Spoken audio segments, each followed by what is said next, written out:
Hello, my YouTube friends! Streamyard has sold out.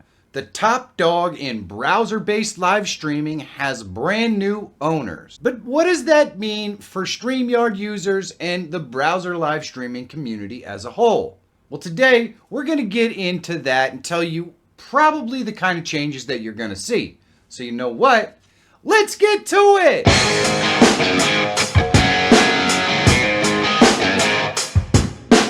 Now, it probably isn't fair to say that Streamyard sold out.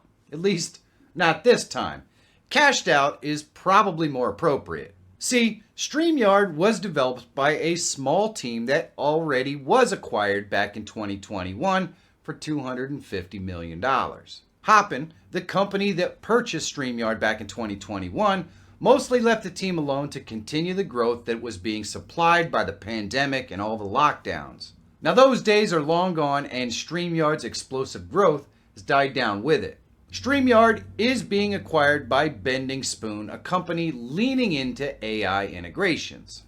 They currently own Evernote and Meetup, but also an AI-powered photo app called Remini and an AI video editing app called Splice. The terms of the sale haven't been disclosed, so we don't have any idea how much Bending Spoon has sunk into Streamyard. The thing is, we already got really lucky once with Streamyard after the first sale.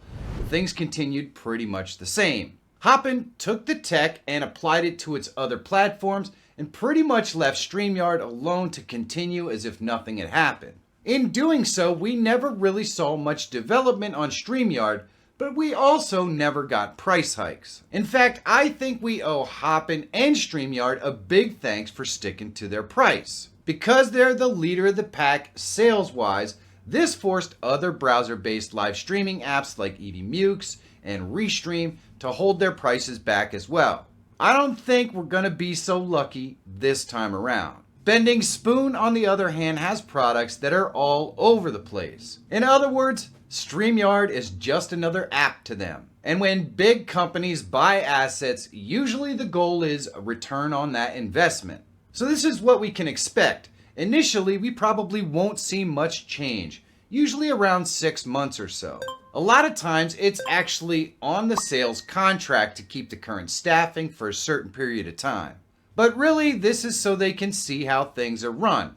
Once that period is over, Bending Spoon will likely replace all the current developers with its own staff and implement its new direction. And this could have some really far-reaching effects for the streaming landscape. Now, I work really hard to create content that I think you're going to enjoy. Sometimes I hit and sometimes I miss, but honestly, it's really hard to know for sure. That's where you can really help me out. If you are enjoying this video, take a second and give it a thumbs up.